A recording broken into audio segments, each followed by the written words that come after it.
Hey everyone, it's Jay, aka The Snazzy Diva, and I am coming to you with my almost 2-week post-op check-in. So I am at day 12. Yeah, 12. I had the surgery on May 13th, 2015, and it is now May 25th. So 2 more days and it'll be 14 days. And my current weight or pounds lost, I am now 27 pounds. Yes, 20. Sorry, having a brain freeze. 27 pounds down. So I started at 270 pounds. Wow. Went to my primary care physician 2 days before my day of surgery on that Monday. Weighed in at a whopping 270 pounds. And this morning I was 243. So praise God for that. So I want to give you just a few of updates of what's been going on with me as far as adjusting with eating and things like that. I'm still in stage 2, although I have healed miraculously well. Like, I have had one of the best recoveries I could have hoped for. I prayed for a recovery like this. As I've said in previous videos, I did not come home with drains. I did not have any drains at all. So that did help. I was very vigilant and diligent about my walking. And so I think that helped. I heard all kinds of stories pre-op from people who had had the surgery who said, yes, it took me all 14 days. Some people said, no, even at the 14-day mark, I had to go back to my surgeon and say, look, I still don't feel like I can go back to work. And it took them an additional week before they felt up to being up and around. I'm not having that issue. I haven't had that issue. I've been driving. It took me about the first, let me say, I had the surgery on a Wednesday. I stayed with my mother for recovery. I came back home to my husband and my children the following Wednesday. Yes, so exactly 7 days I was back home. I do get a little tired, and I don't know if that's from the surgery, if that's because you're kind of vitamin and protein deficient. You're really not taking in a lot of calories, but I do listen to my body. When I feel like I need to sit down, I sit down. But I do feel like I'm ready to go back to work, which is scary in itself because my body has changed a lot. While I have lost weight in the past, doing different diets, changing eating, you know, everything that big people do to lose weight, this weight loss has been different. I've lost 30 pounds before. It didn't look like this. And I'm gonna put a before and after, because we did a photo shoot today. Thank God I have one of the best photographers as a friend, and so she did my before pictures. I had a photo shoot the weekend before my surgery, just to kind of chronicle and, you know, get pictures of what I looked like before. Did all the 360, took everything off. Not showing you all of those, but I'll show you the ones that are acceptable. And then I did one, just a kind of a 2-week check-in before going back to work. And when she put them side by side, I couldn't even cry because I was so shocked. Like, I do recognize that my face looks different. I do. I know that my face has gone down. I've got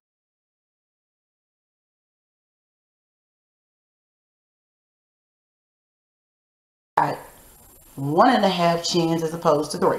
So I do note some differences, but it's different when it's in front of you and you're seeing it side by side. And the first thing you say is, I was that big? Like, for me. But the other part is, wow, you've lost a lot of weight. Like, so that's the other thing. One issue I'm having is, number one, I kind of sort of wish I had not ever weighed. I wish when I went to my last post-op, I didn't know that I had lost so much, because it messes with you. It's a mind F of epic proportion, because you can become addicted to the scale. And as soon as I got that weight, and I was so excited and I was so shocked that, you know, gosh, I'm 25 pounds down in like 12, not even 12, like 7 or 8 days or something. And then I look up and I'm getting on the scale and it's like 245, 245, 245. It's not moving. And I'm thinking to myself, well, it can't be because I'm building muscle because I haven't started exercising yet. It will mess with you. It will mess with you. And I had people who had had the surgery before me say, Jay, pick a day, 1 day a week to weigh. Do not get on the scale every day. I knew that. I heard them.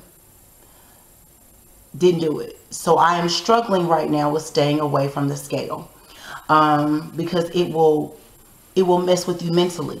Even though you know you're in stage 2, you can barely take 3 bites of anything if you're doing anything halfway solid.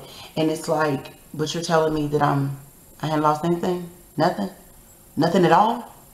Yeah, that is troubling. So first I was addicted to food. Now I'm addicted to the scale. Okay. The other thing is I've only had 1 bowel movement since surgery, and that one,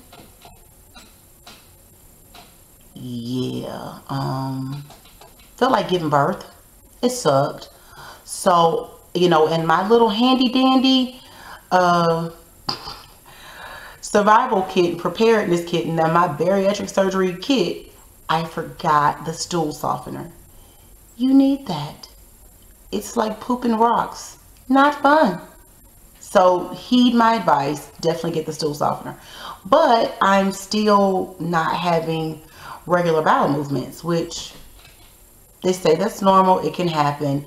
So like tonight, I'm actually going to, you know, go ahead and drink a cup of Smooth Move.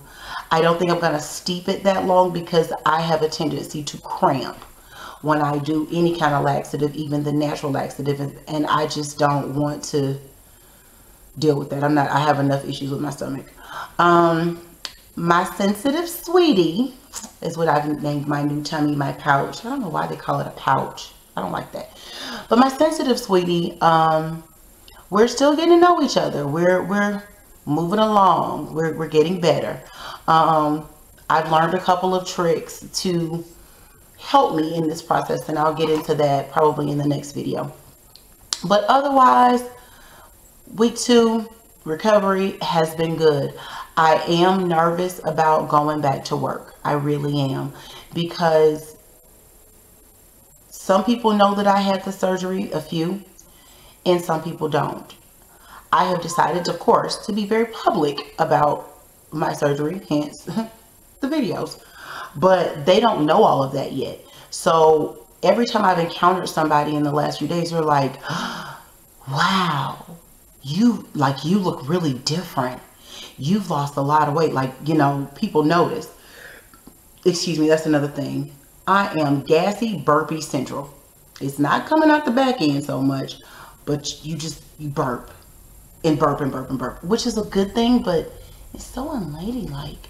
So I'm ready for the gas to be a thing of the past. I'm over the gas. I'm over Gastric strips. But really quick, a trick to the gas and trying to get the burps up. Yes, it's hard to kind of get everything down. You can swallow, but when it gets like right here, it can be a little tricky and things going down. But if you take just a little bit more than a sip, not a huge gulp, but just a little bit more than a sip, it can feel a little funny going down. But for some reason, every time I do that, I get a good burp. And that's a good thing because you want the gas to continue to expel out. So that has worked for me. I can't say what it would do for everyone else, but for me, taking a little bit more than just the sip that you had to initially take day 1, day 2, that does help. The doctor has cleared me to start my resistance training with the band. So I'm excited and a little nervous about that because I don't like working out. But I'm going to have to, and I know I'm going to have to because I don't want to have the diaper booty. You know what the diaper booty is, you know, when people have lost all kinds of weight, but they don't do anything to tone, and so their butt looks like a soggy diaper. Yeah, I'm from Georgia. I gotta have a peach booty, so that's not gonna work. So I start the resistance bands this week, go back to work in 2 days. So I will be back in a couple of days to tell you how that went. Pray for me. As always, peace and blessings, and I'll see you next time.